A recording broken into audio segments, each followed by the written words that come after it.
Y'all still feeling good? Word. Next up, we have our faculty speaker. So put your hands together for Professor Chris Tinson.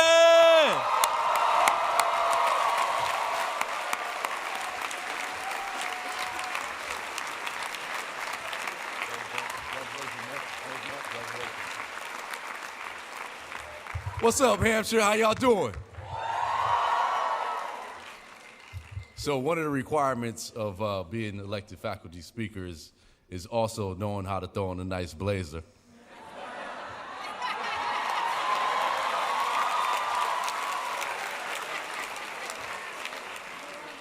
It's all good. First, some shout outs. Students, family, friends, alumni, community, faculty, colleagues, comrades, campus office staff, especially Cheryl George and Carol Boudreaux, and my man Ozzy, who's around here somewhere, and the rest of the ground crew who keep our buildings polished, and the workers who keep these privileged spaces afloat.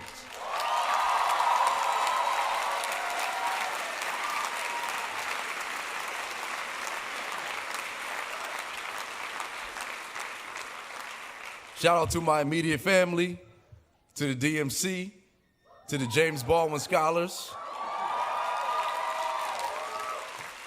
and to BLM 413. I salute y'all. But most of all, we pay tribute to the Abenaki, the Nipmuc, and the Wampanoag, the indigenous occupants of this land prior to the arrival of Jeffrey Amherst.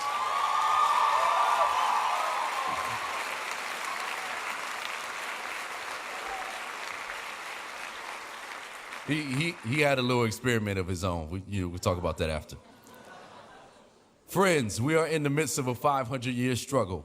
As we march and chant and shut down freeways, and especially today, as you embark on your next journey, we lift up the names of those who will not graduate, some who never had a chance to step foot on a college campus.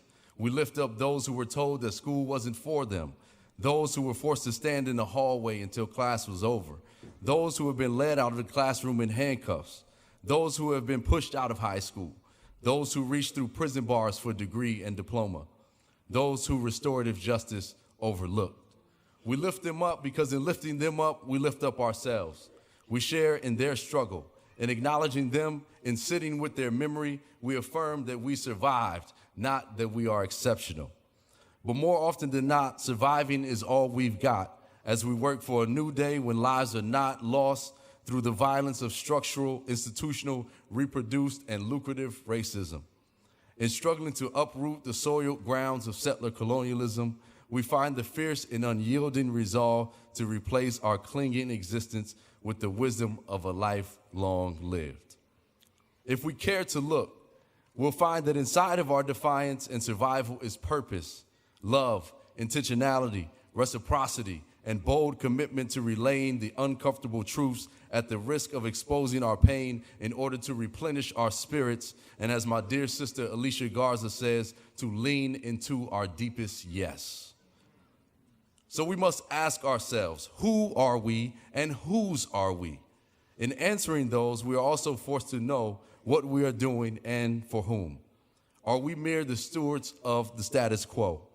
Or are we truth-telling examiners of the roots of social inequity? And thanks to the homie philosopher Kendrick Lamar, perhaps the most important question of all, are you a pimp or are you a butterfly? Which is another way of asking, do you create beauty or toxicity in this world? We cannot claim to want health and peace when pain and violence is all you force us to eat.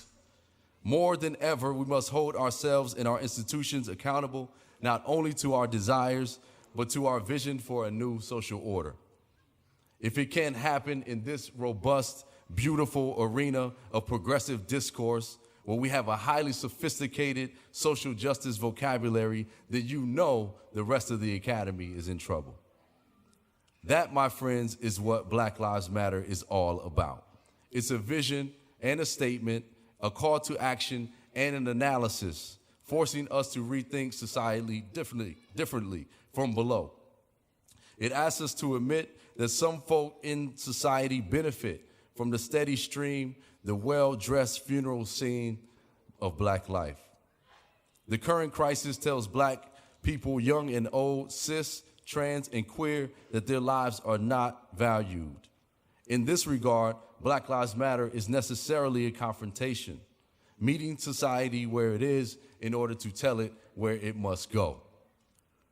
And so, yes, ending racism is good for everybody. At Hampshire, our motto is proudly to know is not enough. But what happens when we choose not to know? And after we're forced to know, what is to be done? As far as I'm concerned, our questions must not paralyze us, but give us an excuse to implement the principles awakened in our dreams. So as you graduates walk into this new stage of your lives, stand firm in the knowledge that your ancestors, your creator, your Orisha commissioned this day. Honor this path, knowing that the unborn demand it and the living will be nourished by it. Know that you must move beyond virtuous individuality toward an invigorated collectivity in order to nurture social movements. Know that social justice is not a t-shirt or a class you take or a paper you write, but a life's purpose.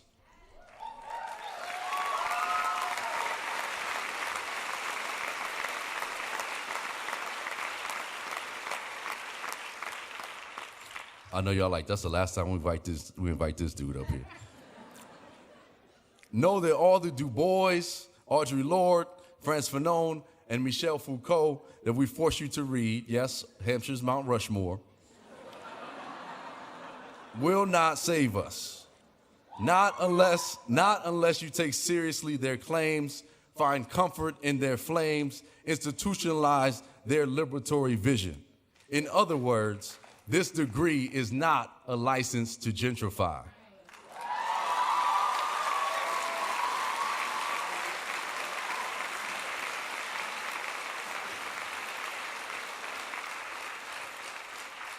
Make sure that you stand with and for and by those with bold hearts and infectious imagination who are seeking justice at the kernel of the universe. Tell President Obama, hands off Assata, pardon all U.S. political prisoners, and work towards the abolition of capitalist penal democracy's dependence on war and militarism's dependence on capitalist democracy.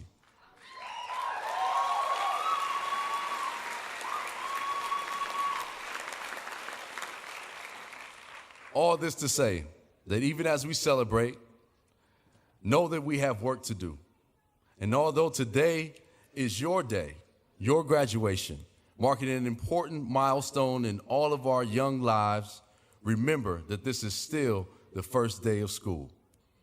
Remember, as Miles Horton and Paulo Freire taught us, that no matter where you are on the medicine wheel, be you the warrior, the dreamer, the teacher, or the healer, all of us make the road by walking.